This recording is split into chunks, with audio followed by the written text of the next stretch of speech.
বিসমিল্লাহির রহমানির রহিম। দেখো, একটি গুণোত্তর ধারা 64, 32, 16, 8 ধারার অষ্টম পদ কত তা বের করতে হবে।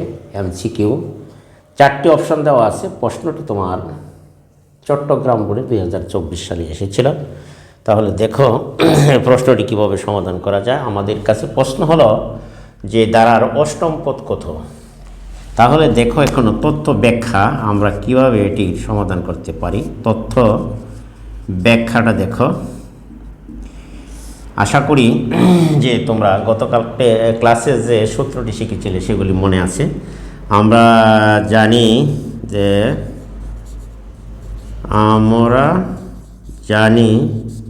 যে গুণোত্তর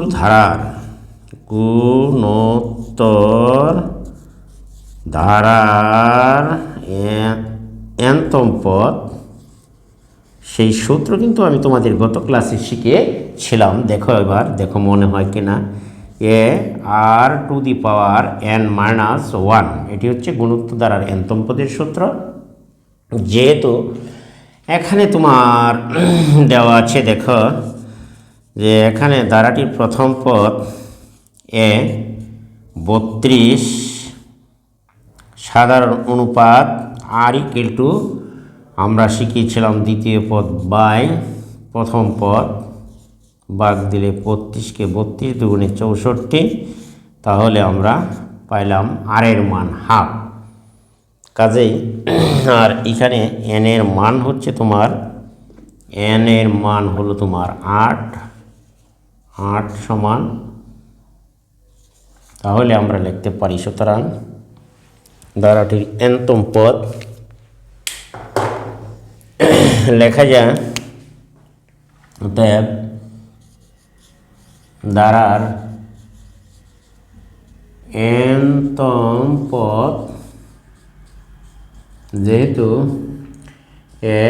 r⁴n−1, কাজেই গুণোত্তর ধারার অষ্টম পদ, তার মানে 8 নম্বর পদটা হবে, এর মান হচ্ছে তোমার 64,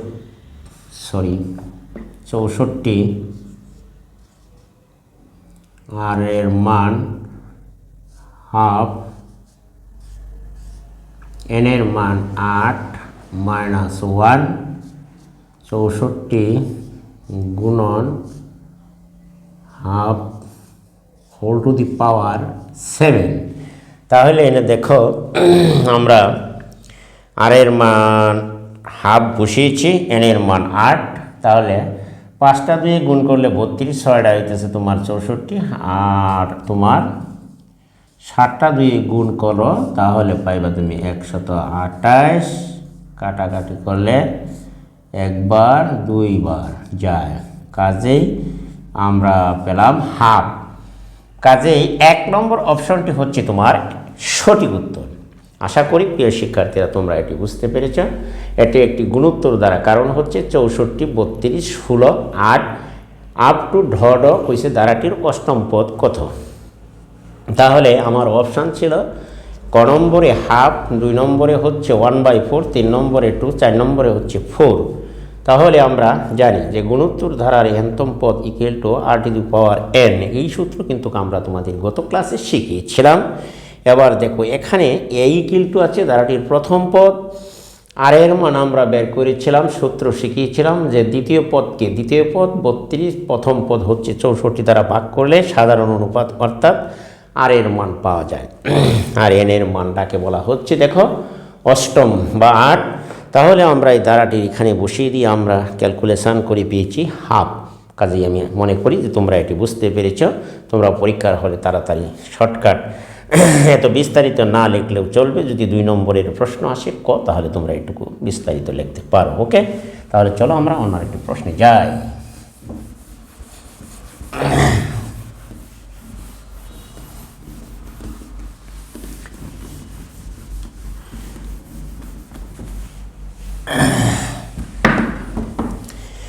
এবার তাহলে অন্য একটি প্রশ্ন দেখো যে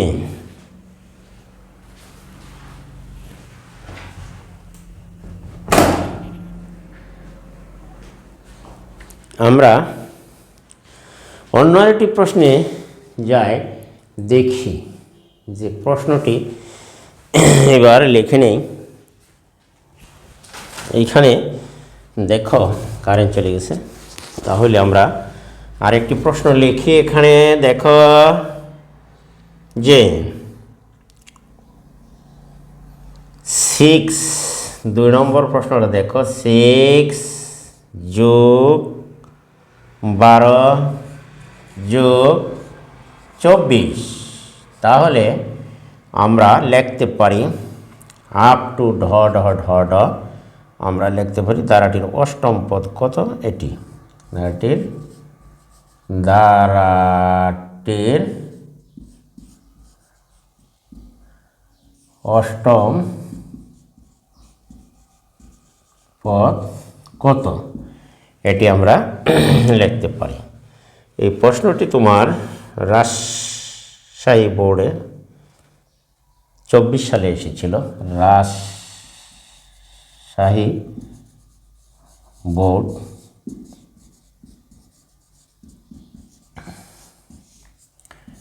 24, 1 নম্বরের অপশন তোমরা দেখে নিতে পারো, 84 দেওয়া আছে। 2 নম্বরের অপশন 252, 3 নম্বর অপশনটিতে আছে তোমার 768, এরপরে দেখো 1536 দেওয়া আছে। কাজেই আমাদের এখানে ব্যাখ্যা দেখো, তথ্য ব্যাখ্যা, এখানে প্রথম পদ 6, দেখো সাধারণ অনুপাত, দ্বিতীয় পদকে প্রথম পদ দ্বারা ভাগ দাও। দেখো কাটাকাটি করলে থাকছে তোমার 2, 6 দুগুণে 12, তাহলে আর এর মান পেলাম আমরা 2। এবং সুতরাং গুণোত্তর ধারাটির, তাহলে আমরা দেখি ধারাটির অষ্টম পদ গুণোত্তর ধারা, দেখা গুণোত্তর ধারার, তাহলে এনতম পদ আমরা জানি যে r⁻n-1, তাহলে গুণোত্তর ধারার অষ্টম পদ এর মান হচ্ছে তোমার 6, আর এর মান 2, n এর মান 8, কাজেই আমরা লিখতে পারি, দেখো 6 ইন্টু 2 উপর যদি তোমার 7 হয়, তাহলে আমরা লিখতে পারি 6 ইন্টু 2 হলে 64, 128, 6 দ্বারা গুণ দাও, 6 8 48, 8 হাতের আছে 4, 6 বারং 72, আর 4 হচ্ছে 76, তাহলে আমরা দেখতে পাচ্ছি 68, তার 768 হচ্ছে এই প্রশ্নটির সঠিক উত্তর। আশা করি তোমরা এটি বুঝতে পেরেছ। 3 নম্বর অপশনটি হচ্ছে সঠিক উত্তর। ওকে, আশা করি প্রিয় শিক্ষার্থীরা তোমরা এটি বুঝতেই পেরেছ। ওকে ওকে ওকে ওকে, একেবারে সহজ, পানির মতন সহজ। তাহলে চলো আমরা যাই অন্য আরেকটি প্রশ্নে। 24 48 এত ধারাটির পদ সংখ্যা কত, সেটি আমরা বের করব। তাহলে দেখো আমরা অন্য আরেকটি অঙ্ক দিতে পারি। ওকে, দেখো যে আমরা 3 নম্বর কৌশানে যাই। দেখো যে 3 নম্বর প্রশ্নটি আমরা লিখে নেই। এইবার দেখো 6 12 24 48, 24 যোগ 48 আপ টু 384, আপ টু 384। দেখো ধারাটির পদ সংখ্যা কত? এটি কুমিল্লা বোর্ড এত ধারাটির পদ সংখ্যা কত? 1 নম্বরে এটি কুমিল্লা বোর্ডে দেখো এসেছিল 2024-এ। 1 নম্বর অপশনটি হলো এখানে দেখো যে 64, 2 নম্বরে হচ্ছে 32, 3 নম্বর অপশনটি হলো 7, 4 নম্বরের অপশন 6। তাহলে তোমরা দেখো যে তথ্য ব্যাখ্যা দেখো এখানে তথ্য এখানে প্রথম পদ a=6 সাধারণ অনুপাত আমরা জানি। দ্বিতীয় পদকে প্রথম পদ দ্বারা ভাগ দিলে আমরা এখানে পাচ্ছি 2। তাহলে আর এর মান 6 আর nতম পদ দেওয়া আছে 384। এই তথ্যগুলো দেওয়া আছে আমাদেরকে। এখন আমাদের বের করতে হবে যে আমরা কিন্তু এখন দেখি যে এটি একটি গুণোত্তর ধারা, যেহেতু সাধারণ অনুপাত সমান কাজেই আমরা গুণোত্তর ধারা দেখো যে গুণোত্তর ধারার nতম পদ আমরা জানি a⁴n-1। এটি কিন্তু তোমাদের আমি শিখিয়েছি আগে। দেখো তাহলে আমরা এর মান যদি এখানে বসাও তুমি 6, দেখো আর এর মান বসাতে পারো 2, তাহলে আমরা n⁴n-1 হোল n-1, তাহলে 6 ইন্টু আমরা পেলাম, তাহলে দেখো n-1 এটি। এখন আমরা যদি প্রশ্ন অনুসারে লিখি যে প্রশ্ন মতে দেখো লিখতে পারি 6 ইন্টু 2n-1 ইকুয়াল টু 384। এটি কিন্তু আমরা লিখতে পারি। তাহলে 2n-1 384/6।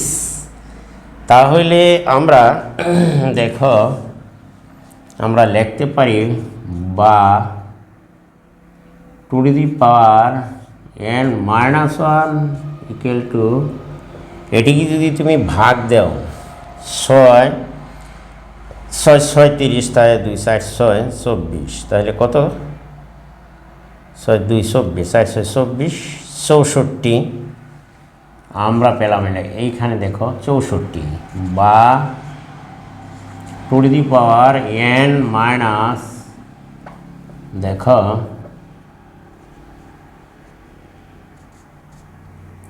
2 এর উপর 6 2⁶।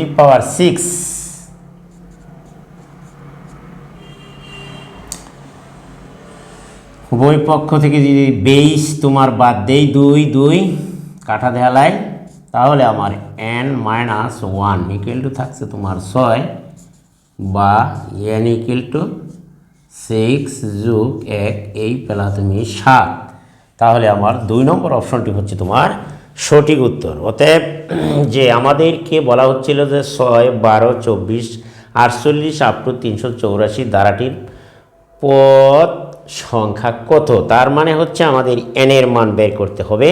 তাহলে আমরা n এর মান পেয়েছি তোমার 7। অতএব পদ সংখ্যা মানে হচ্ছে তোমার এখানে n এর মান বের করতে বলা হচ্ছে, কাজে আমরা n এর মান এখানে পেয়েছি 7।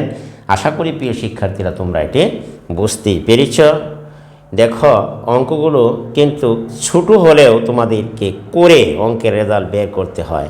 কাজেই তোমাদের যদি সঠিক ধারণা বা পরিষ্কার না থাকে, গুণোত্তর দ্বারা সমান্তর দ্বারা সম্পর্কে যদি স্পষ্ট ধারণা থাকে, তাহলে তুমি শর্টকাট পদ্ধতিতে তাড়াতাড়ি করেও প্রশ্নের উত্তরগুলো বের করতে পারবা। আমি কিন্তু অঙ্কটি পুরোপুরি তোমাদের জন্য পূর্ণভাবে অঙ্কটি সঠিকভাবে করে দিলাম, যাতে তোমাদের পরীক্ষায় ওই যে শর্ট প্রশ্ন আছে ক নম্বরে সৃজনশীল বা সিকিউ প্রশ্নের মধ্যে যে আসে ক, খ, ঘ, তাহলে কিন্তু এটি কিন্তু ক নম্বরের প্রশ্নের উত্তর হতে পারে। ক নম্বরের প্রশ্নে যখন এরকম প্রশ্ন আসবে তখন তুমি এইভাবে অঙ্কগুলি সলভ করে সমাধান করে দিবা ইনশাল্লাহ। আশা করি যে তোমরা সবাই এটি বুঝতে পেরেছো। ওকে, তাহলে চলো আমরা অন্য আরেকটি অঙ্কে যাই।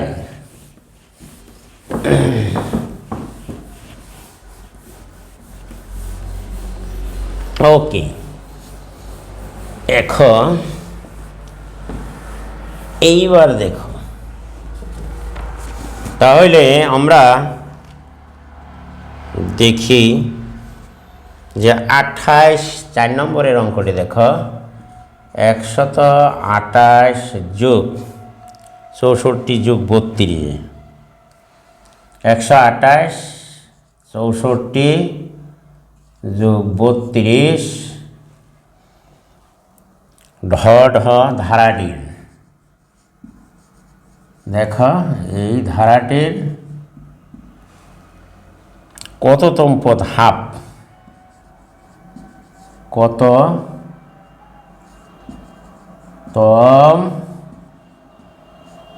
পদ হাফ। তাহলে দেখো অপশন, এটি তোমার চট্টগ্রাম বোর্ড 24-এ এসেছিল, ভোটে 24 সালে এসেছিল। 1 নম্বর হলো নবম 9তম পদ। 2 নম্বরে অপশন দেখো 8ম 8তম পদ। 3 নম্বরে দেখো 7তম পদ। 4 নম্বরের অপশনটি দেখো 6তম পদ দেওয়া আছে। এখানে তোমার 28 64 32 দ্বারাটির কততম পদ হাফ, এটি আমার কাছে জিজ্ঞাসা। এই প্রশ্নটি তোমার এসএসসি পরীক্ষা 2024 সালে এসেছিল চট্টগ্রাম বোর্ডে। দেখো এটির আমি সিকিউ প্রশ্নটি সমাধান করছি। এমসিকিউ দেখুন, অপশান প্রথম ক নবম অর্থাৎ 9তম পদ, 8তম পদ। ঘতে আছে 7তম পদ, আবার ঘতে আছে 6তম পদ এটি। তাহলে আমরা দেখি যে ধারাটির কত নম্বর পদ। তথ্য ব্যাখ্যা, এখানে দেখো তথ্য ব্যাখ্যা, এইখানে তুমি দেখো যে এখানে ধারার আমি অঙ্কটি পূর্ণাঙ্গভাবেই তোমাদের করে দিচ্ছি। এখানে দেখো 128 প্রথম পদ, সাধারণ অনুপাত 64 বাই হবে প্রথম পদ, ভাগ দিলে এককে 1, তাহলে আমরা লিখতে পারি এই দেখো হাফ। কাজটি হচ্ছে হাফ। এখানে আমরা লিখতে পাচ্ছি যে আর এর মান হাফ, বা অর্থাৎ সাধারণ অনুপাত হচ্ছে হাফ। তাহলে অতএব ধারাটির nতম পদ। সুতরাং যেহেতু এটি গুণোত্তর দ্বারা, তাহলে দেখো গুণোত্তর ধারার nতম পদ ইকুয়াল টু আমরা লিখতে পারি n r⁻n-1, এটি গুণোত্তর দ্বারার nতম পদের সূত্র। তাহলে আমরা প্রশ্ন মতে লিখতে পারি, দেখো a r to the power n minus 1 equal to half, কাজেই আমরা লিখতে পারি। বা দেখো এর মান এখানে বসিয়ে দাও 128, আর এর মান বসাইলা হাফ, এন এর মান হচ্ছে r to the power n minus 1, sorry এইখানে হাফ বসালাম। দেখো আমরা যদি এটিকে গুণ দিই, এটি উপরের সংখ্যা, এনে হলো হাফ, 1 হলো উপরে, 2 হলো নিচে, তাহলে 128 দ্বারা নিচের 2কে তুমি গুণ দিতে পারো। তাহলে আমরা লিখতে পারি n মাইনাস 1 বাই, তাহলে এটি 128 বা এইখানে দেখো n মাইনাস 1 বাই 256, তাহলে আমরা লিখতে পারি, তাহলে তুমি এদিকে লিখতে পারো, বা আমরা লিখতে পারি 1/2 whole to the power n minus 1, আর এটিকে আমরা লিখতে পারি 2 এর উপর আর দিলে, দেখো 4টা 2 গুণ করলে 16 16 256, তাহলে আমরা 1/2 এর উপরে 8 পাওয়ার দিতে পারি। উভয় পক্ষ থেকে যদি বেস হাফ হাফ বাদ দেই, তাহলে আমার থাকছে এখানে n মাইনাস 1 ইকুয়াল টু 8, বা n ইকুয়াল টু আমরা লিখতে পারি 8 প্লাস 1 9, অর্থাৎ ধারাটির নবম পদ। 1 নম্বর অপশনটি হচ্ছে তাহলে তোমার সঠিক উত্তর। দেখো ধারাটির নবম পদ হচ্ছে তোমার হাফ, অতএব যে ধারাটি দেওয়া আছে এই উক্ত ধারাটির নবম পদ হচ্ছে তোমার হাফ, অর্থাৎ n এর মান হচ্ছে হাফ। তাহলে ক নম্বরের অপশনটি হচ্ছে সঠিক উত্তর। আশা করি প্রিয় শিক্ষার্থীরা তোমরা এটি বুঝতে পেরেছ। তোমরা নিয়মিতভাবে চর্চা করো, তাহলে দেখবে অঙ্কগুলো একেবারে সোজা লাগবে। আর আমি প্রথম যে ভিডিওটা দিয়েছিলাম প্রথম পর্বে, সেই সূত্রগুলো তুমি প্রথম পর্বের অঙ্কগুলো সমান্তর দ্বারা এবং তোমার হলো গুণোত্তর দ্বারা, এখানে সবগুলি সূত্রই শর্টকাট আমি তোমাদের জন্য দিয়ে দিয়েছি। ওখানে যদি তুমি সূত্রগুলি ভালো করে আয়ত্ত করে নাও, তাহলে দেখবি অঙ্কগুলি তুমি ইজি মতনই সবগুলি অঙ্কই ইনশাল্লাহ করতে পারবে বলে আমার ধারণা। আর মনে করি, আর আমার ভিডিওটি যদি তোমাদের কাছে ভালো লাগে, তাহলে অবশ্যই আমার চ্যানেলটিকে সাবস্ক্রাইব করবা যারা এখনও সাবস্ক্রাইব করো নাই, আর ভিডিওটি বন্ধুবান্ধবের কাছে শেয়ার করে দেবা। একটি কমেন্ট, একটি লাইক অবশ্যই করে যাবা। আজকের মতো এখান থেকে আমি বিদায় নিচ্ছি। আল্লাহ হাফেজ, সকলেই ভালো থাকো। ওকে, দেখা হবে পরবর্তীতে। ধন্যবাদ।